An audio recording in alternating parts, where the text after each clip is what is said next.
जो तुम्हें कर्म मिला है उसे धर्म के अनुसार करो, भगवत समर्पित कर दो, वो यज्ञ हो जाएगा, उसका फल मिलेगा तुम्हें आनंद, भगवत प्राप्ति, महासुख।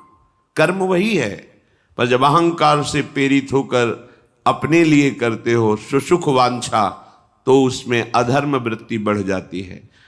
अधर्म वृत्ति निश्चित आपको भोगना पड़ेगा। यदि भगवान की शरण में हो जाओ, अबलो नशानी अबना नशई हो, वो कृपा करे तो सब क्षमा हो जाए। वो कह रहे हैं कि हम तो हम स्वरूपापेभ्यो मोक्षयिष्यामि मा शुचा, नहीं तो आपका जो कर्म प्रकाशित नहीं हुआ है और आपने पाप कर्म किया वो गुप्त है, वो नष्ट नहीं हुआ, वो भयंकर रूप रख के तैयार है, अपने समय पे तुम्हें नष्ट कर देगा। एक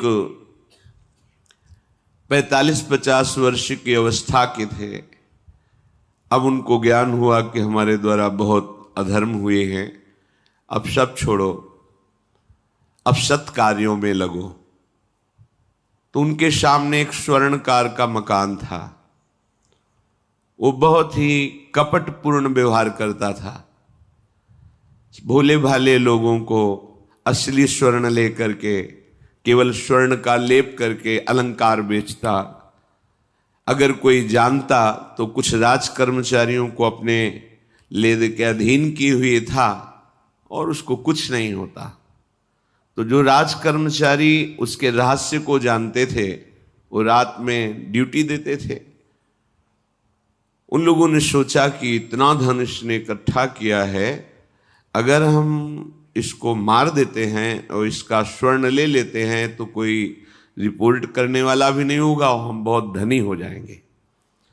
अधर्माचरण करने वाला कभी सुखी नहीं हो सकता।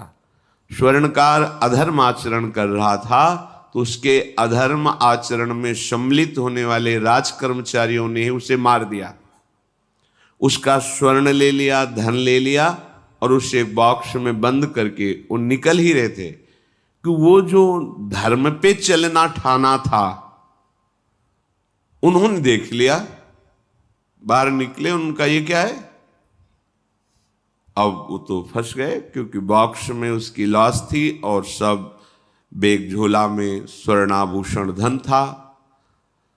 उन्होंने तुरंत उसको कहा, आवाज मत दीजिएगा, देखो हम तुम्हें हिस्सा दे देंगे, ये जो धन हमारे पास है इसको हम 3 हिस्से में बांट लेंगे और इसको हम नष्ट कर देते हैं, कोई जानेगा नहीं, हम राज कर्मचारी हैं, किसी तरह का फसाव नहीं होगा। उन्होंने कहा, ये मैं अधर्म का कार्य नहीं कर सकता, मैं तो अब हल्ला मचाऊंगा, सबको बुलाऊंगा और बताऊंगा कि तुमने इसकी हत्या की है और इसका धन अपहरण कर रहे थे। अब राज कर्मचारी, उन्होंने सोचा हमारी ड्यूटी भी जाएगी, धन भी जाएगा, सजा भी मिलेगी।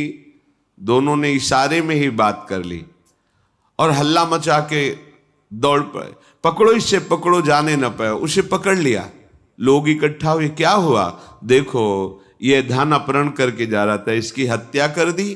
तो हम लोग गश्त लगा रहे थे तो हमें शंका हुई, आए तो देखा ये पकड़ा गया, जो धर्म से चल रहा था उसको पकड़ लिया। अब तो प्रमाण, राजकर्मचारी खुद गवाही देने के लिए तैयार, उसे बंद किया गया, मुकदमा हुआ। वो बार बार जज के सामने यही कहता था, जिसकी कसम खवाओ हम कसम खा लेते हैं, हमने बिल्कुल ये कार्य नहीं किया, ये लोग ये कार्य कर रहे थे, हमने इनको रोका तो इन्होंने मुझे साझेदारी के लिए, पर मैंने वो स्वीकार नहीं किया तो फिर इन्होंने ऐसा किया। पर उसकी कौन बात माने, राजकर्मचारी गवाही। मुकदमा लंबा खिंचा, उसे जेल में रखा गया। हर बार आके वो यही प्रार्थना करता, कई वर्ष तक चलता रहता मुकदमा, जेल का उसे बड़ा कष्ट भोगना पड़ता। वो विचार करता कि मैं अगर हिस्सा ले लेता तो बच जाता, लेकिन धर्म से चल रहा था तो देखो मुझे कष्ट भोगना पड़ा।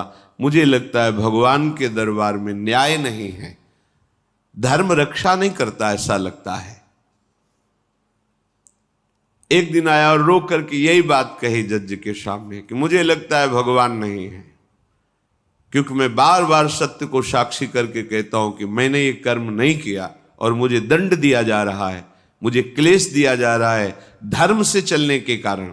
अगर मैं सम्मिलित हो जाता तो मुझे तीसरा हिस्सा मिलता और बिल्कुल बात शांत होती।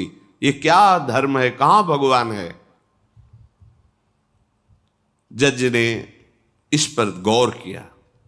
कई वर्ष वो जेल भोगता रहा, मुकदमा चलता रहा। तब जज ने गौर किया कि बार बार ये कहता है, इसकी जांच की जाए। तो हत्याकांड होते ही रहते हैं। एक शव आया वहां, जज ने मंगवाया था, जो पोस्टमार्टम के लिए जाता है, मंगवाया और कहा देखो इसका कोई नहीं है, अंतिम संस्कार के लिए अपने ही लोगों को जाना है। तो 2 कर्मचारी जो थे सरकारी, जो स्वर्ण चोरी में सम्मिलित थे, उनको और उसको कहा कि बस तुम थोड़ी देर नदी के किनारे बैठे रहना, हम और लोगों को लेकर के आते हैं।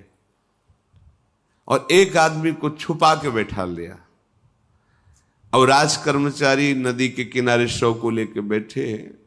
उसको देखा जिसको बहुत कष्ट दिया जा रहा था, सारा आरोप उसके ऊपर था, जो धर्म से चल रहा था। उसे कहा माना नहीं ना, अगर मान लेता तो तीसरा हिस्सा भी मिल जाता, बात वहीं खत्म हो जाती है। देखा, फंसा दिया।